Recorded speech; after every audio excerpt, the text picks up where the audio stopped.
Um, okay, so we are here with Lzzy Hale of Halestorm. How are you? Woo! I'm doing so well. How have you been? I've been great, just getting ready for the holidays, which is crazy. Yeah, I can't believe they're like already upon us. It's just I remember thinking though, like, oh yeah, December, that'll be like months away. All of a sudden it's here. It's crazy. Oh, I can't believe it's literally almost 2022 already. Yeah, I know. Yeah. So you are going to be in town with Evanescence on December 14th at the Peterson Event Yep. Center. And we're so stoked to have you guys. Oh my gosh, it's so exciting. We're just as excited. It's just Yeah. great to be back. And this is our first real tour back since the pandemic hit. So everybody's just on 11. Like everybody you're going to see on stage is just like, we're living in this moment. Like it could be stolen from us again. So it's totally nuts. It's awesome. That's so great to hear. Yeah, we love having you guys back in live music. Oh, so excited. So I was seeing on your own personal Twitter that you're super active on social media, which is so great to see for the fans. What makes you take this approach? Um, I don't know. I think I do it selfishly. Anybody who follows me knows that I stalk them just as hard as they stalk me. Um, but it's a I don't know. It's just this beautiful community. It really is, and especially over the past couple of years, and then of course if you factor in the lockdown, it was just really nice to just be able to have normal conversations with everybody that has connected with us through the music, and I also realized that the more that I am just kind of brutally honest and unapologetically myself, I feel like the more people appreciate that rather than me being like putting on this facade, like, oh no, I'm a rock star. Nobody can know anything about me. It's like, I'll literally, like, I do these things all the time. Just ask Lzzy anything. And I get some crazy questions and I'm like, yeah, I'll tell you just about anything. So Yeah, I mean, I think that is so great. And being like a fan of musicians and stuff, I think it's a way better way to connect with your audience and and like you said, so you don't have like that, oh, I'm a rock star like approach to everything, which is really cool. yeah, well, and the inspiration comes full circle too, because I feel like so we just finished our new album. We're actually getting mixes and masters back as we speak. But during the time that we were writing it, I got a lot of inspiration by just the stories and the just people living their lives and survival stories and just literally just conversations that I've had with these people. So in turn, I feel like even just as an artist, it was a really neat way for me to find myself again and see myself in them. But also, in turn, I feel like everyone's going to see some of themselves on this album. So yeah, it's a beautiful thing. That's really awesome to hear. We're excited for the new album. Definitely cannot wait to hear that. So how the hell is it touring with Amy Lee of Evanescence? What's been your favorite part so far? Oh my God, it's been amazing. Like since day one, like just we met back in the day in about 2012 when we had our first tour, our first and last tour with them. We're both very busy ladies. We've been talking about this for years. And I just can't think of a better way to come back than to be, with some of our best friends. Amy and I have gotten extremely close. I think it was the second day of that first tour in 2012 where we just kind of turned to each other. Did we just become best friends? Where have you been my whole life? So it's really beautiful because we're extremely supportive of each other. And um, Amy ends up guesting in my set, and then I end up guesting in her set. So we're showing that unity, but also I don't think I realized, we were just talking about this the other day. Neither one of us really realized how important that this tour was to so many people. And even just yesterday, there was this little girl. She couldn't have been older than 11 with a sign that said, Lzzy, I play guitar because of you. And we just kind of stopped the set and pointed her out and basically just saying, like, look, every woman on this stage has gone through some stuff to get here, but none of us gave up. And no matter what, if you want to be a rock star and be up on the stage, you absolutely can, and don't let anyone tell you can't. It's become this huge empowerment situation. And not just on the female side, but definitely, we like to talk about that a lot. But just people of all ages, it's just amazing to be able to do that with one of your friends and just be like, look, we're up here leading the charge, but we're the host of the party, but just everyone's so in it. So yeah. That is so great to hear. And that actually leads me into my next question as well, because you are such an inspiration for so many women out there, especially the young little rock stars that we have, just like that story you said. How does it feel being such a powerful woman in the rock scene? It's kind of crazy because we started this band when I was 13. And so I remember being that girl in Yeah. the front row and being like, how does this all work? I want to know how to do this. And so, I mean, it's just such a crazy thing to think about. Like if you had told my 13-year-old self that like today I'm on a tour bus in a day off in Madison, Wisconsin, about to go play an arena show tomorrow, and the next day and the next day, I, I would have called you crazy. I would have called you nuts, So it's just, it's really neat to have had all of these little mile markers, on this. We the analogy for Halestorm is that it's been a very long highway and it's still going. And but there's all these little moments where you're like, wow, okay, we were definitely like insane for trying to do this, but we weren't stupid. And this has turned out to be just the most beautiful thing that I could have done with my life. It's just so much more than a career choice, or a hobby or whatever. It's become like 90% of my identity. This is where I'm in my happy place.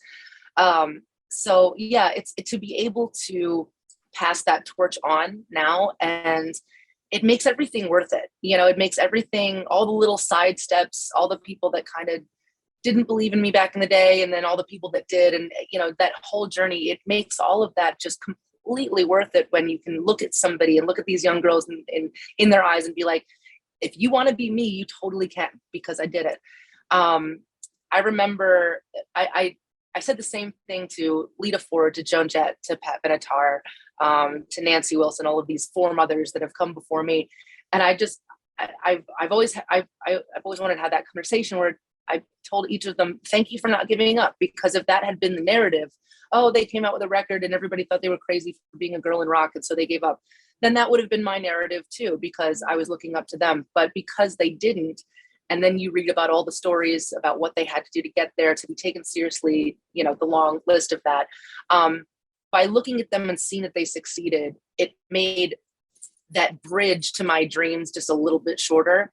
And so if I'm able to do that for, a couple young kids and during my lifetime, then yeah, my work here is done. That is so great. Yeah, that's fantastic to hear. And oh my gosh, I just can imagine all the little rock stars that are going to hear this and just be like, oh my gosh, I love it. So cool. So you've also said before that you are a music video junkie while recording Back from the Dead. First off, how fun was channeling a mini horror film for that video? Secondly, what is your favorite all-time music video? Oh my gosh. That's a horrible question because there's so many. Right? Yeah, well, as far as music videos go, I am a music video junkie. I do have a small acting bug in me, so this is me like being able to do that stuff. I will tell you, in the Back from the Dead video, there were a lot of acrobatics that had to happen. I had to slide in and out of a body bag, which, by the way, is not meant for live people. It's like nearly impossible to get in and out of. Yeah. And the next day, it was like I'd had like a crick in my back because of trying to worm my way in and out. And then there were a couple scenes where I'm on a gurney and we have all these people that are just like rushing me down the hall, and I'm like, oh gosh. And we were very dirty. The dirt didn't come off for about 2 days.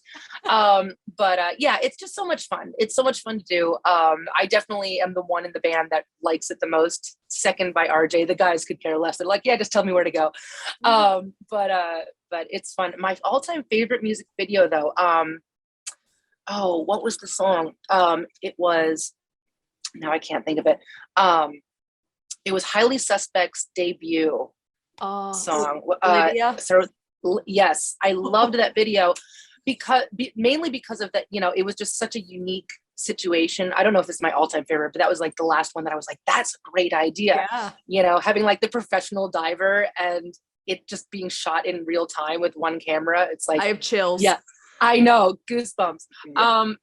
As far as classic music videos go, if a funny one that we actually laugh at a lot because it's a bunch of guys in like dad jeans is Separate Ways by Journey.